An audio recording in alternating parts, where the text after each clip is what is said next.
kembali di Cross Culture Institute, berdiri tegak di tengah. Pertemuan kali ini saya ingin mengupas Twitternya Presiden Republik Indonesia Joko Widodo. Dia menuliskan seperti ini: manusia boleh berencana, tapi Tuhan jualah penentunya. Seperti tahun kemarin, pandemi membuat begitu banyak rencana yang tertinggal, impian yang tak menjadi nyata, dan keinginan yang tak terwujudkan. Itu paragraf pertama. Paragraf kedua, mari memasuki tahun 2021 ini dengan rencana, langkah, dan semangat yang baru.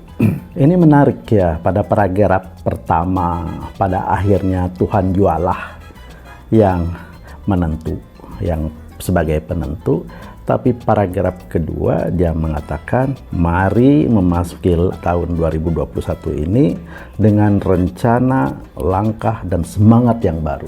Jadi paradoks ya, pada satu sisi Tuhan yang menentukan, di sisi lain manusia yang merencanakan. Jadi baiklah, saya tidak akan mengkritisi itu maupun mengkritiknya, tapi saya ingin mengupas bahwa paradigma seperti itu adalah umum di dalam kalangan masyarakat kita. Entah dari mana awalnya ya, entah dari mana nilai-nilai itu ada di dalam kehidupan manusia.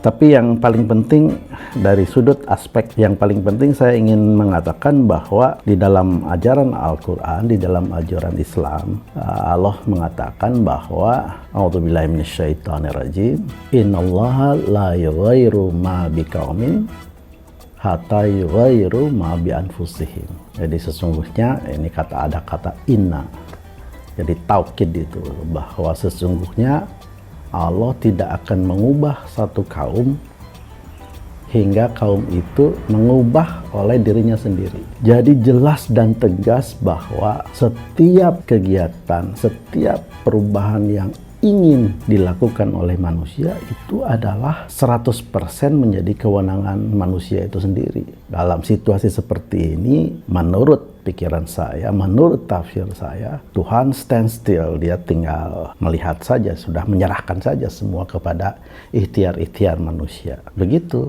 Jadi menyerahkan sesuatu kepada Yang Maha Kuasa, ya, tetap jiwa kita, roh kita harus berada pada koridor usaha, ikhtiar yang optimal. Ya, ketika itu sampai kepada ujungnya gagal di situ, itu juga bukan keputusan Tuhan. Ayat lain mengatakan, wa ma asobakum mim musibatin fa bima kasabta aydikum. Sekali lagi, wa ma asobakum mim musibatin fa bima kasabta aydikum. Bahwa ketika kita tidak berhasil, quote and quote, mendapatkan musibah, maka itu adalah hasil dari kasabtum, tangan kalian. Jadi buah kerjamu. Jadi di dalam dua rangkaian ayat tadi saya menyimpulkan, setiap ikhtiar yang berujung dari kegagalan itu bukan ujian atau bukan karena takdir dari Allah, tapi itu karena akibat dari perbuatan tangan kita semua.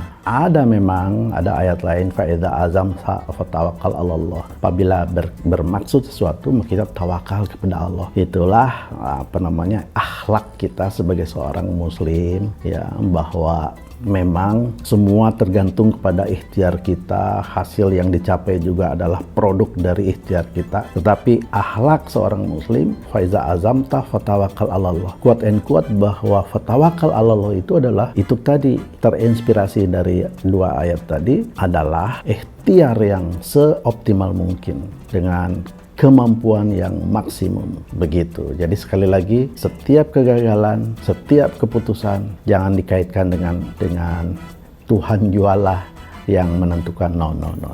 Bukan itu. Mari kita buka telinga kita, buka pikiran kita, buka hati kita, bahwa semua ini sudah diserahkan kepada manusia. Oke? Terima kasih.